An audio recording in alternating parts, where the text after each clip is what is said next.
आप सभी का बहुत बहुत स्वागत है हमारे यूट्यूब चैनल में। तो डियर स्टूडेंट, आज के इस वीडियो में हम बात करने वाले हैं कक्षा 10 का जो है इतिहास है। ठीक है, इतिहास में यहाँ पे जो देखिए कौन सा बुक है, इतिहास की दुनिया, यूरोप में राष्ट्रवाद, पहला चैप्टर है। इसमें जो है हम बताएंगे इसका जो है जो भी प्रश्न अभ्यास रहेगा इस वीडियो में हम बताने वाले हैं।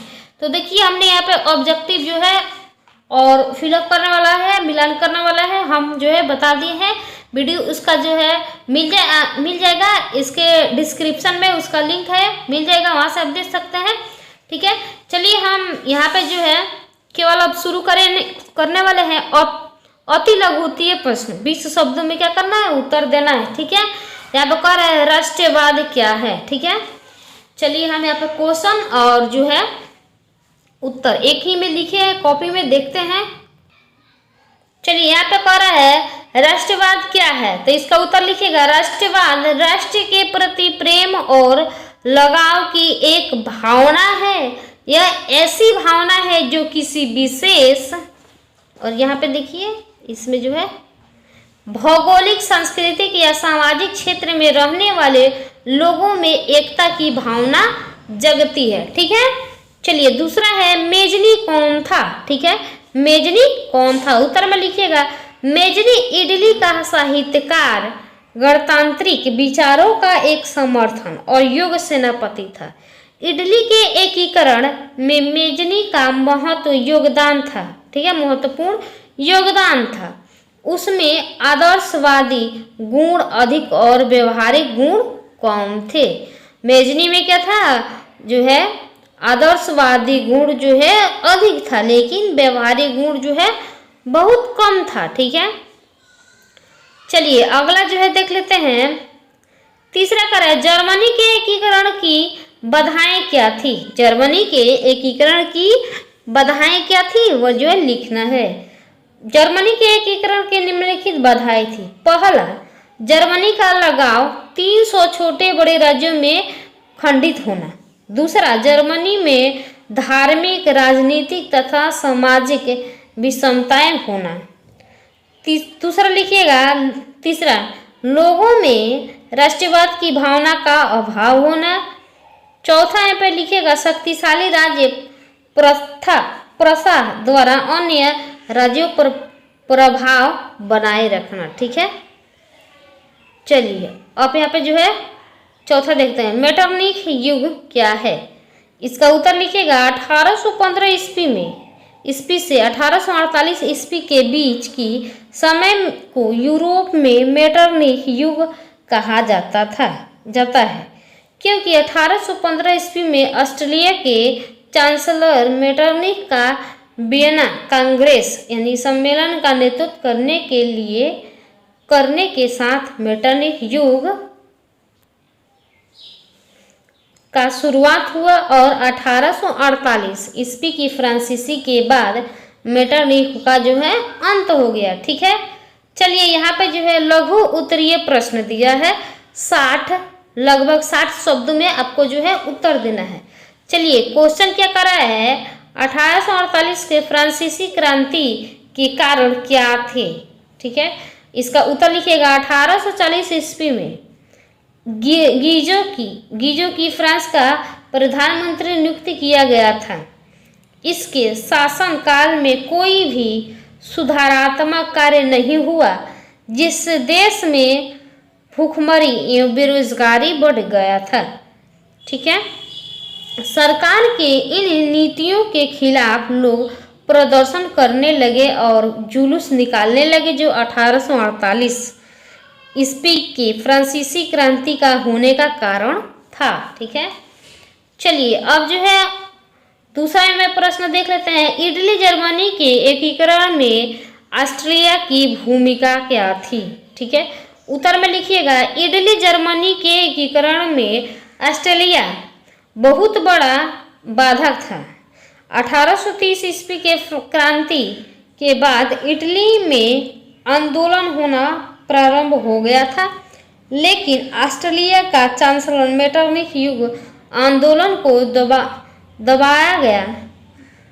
दिया गया। ठीक है, जिससे इटली का एकीकरण धीमा पड़ गया।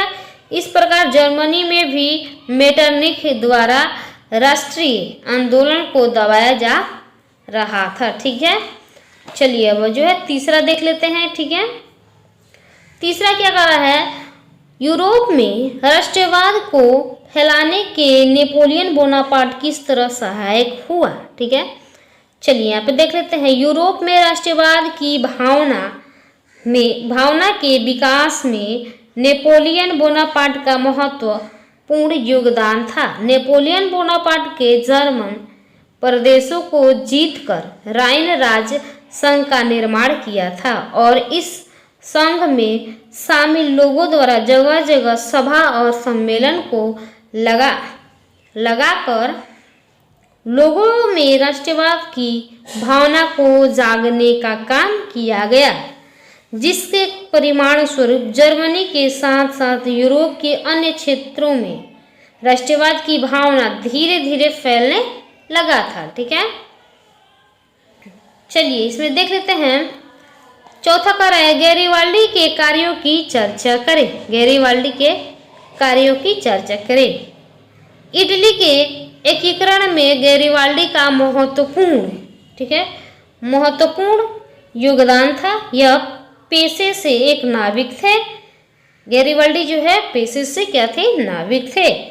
उन्होंने युवकों की एक सशक्त सेना लाल कुर्ती बनाया। ठीक है, इन सैनिकों को लेकर इन्होंने सिसिली तथा नेपल्स को जीतकर वहां गणराज्य की स्थापना की। बाद में जो है इन्होंने अपनी सारी संपत्ति राष्ट्र को दान कर साधारण किसान की भांति जीवन गुजारने लगे। ठीक है, चलिए 5 नंबर जो है कर है विलियम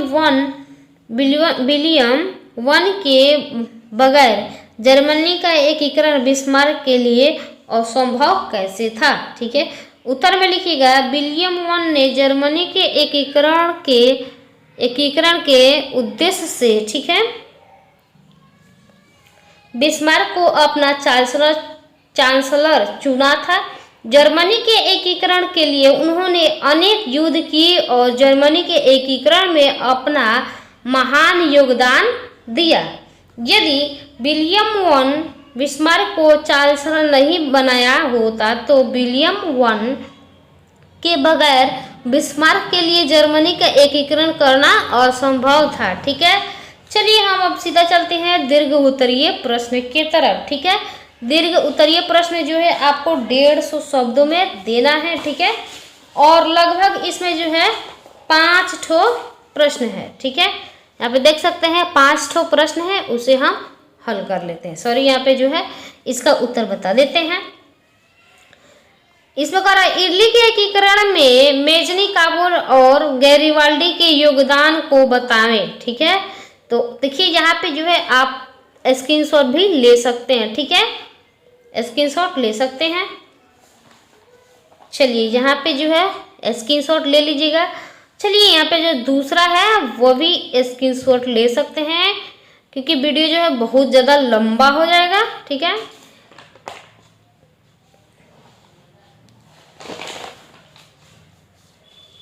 चलिए इसका तीसरा जो है उत्तर है। चलिए यहाँ पे जो है चौथा इसका जो है उत्तर देख सकते हैं, और यहाँ पे जो है लास्ट बचा है 5वां। ठीक है, 5वां भी इसका जो है स्क्रीनशॉट ले सकते हैं। चलिए ये चैप्टर जो है कंप्लीट हो गया। ठीक है, अति लघु उत्तरीय, लघु उत्तरीय प्रश्न और दीर्घ उत्तरीय प्रश्न हमने सब बता दिया। तो आई होप ये वीडियो अच्छा लगा होगा, तो हमारे चैनल को लाइक, कमेंट, शेयर, सब्सक्राइब जरूर कर लीजिएगा। चलिए हम फिर मिलते हैं अगले इंटरेस्टिंग वीडियो में, तब तक के लिए हमारे चैनल से जुड़े रहें। Thank you for watching my video को एंड तक देखने के लिए बहुत बहुत धन्यवाद।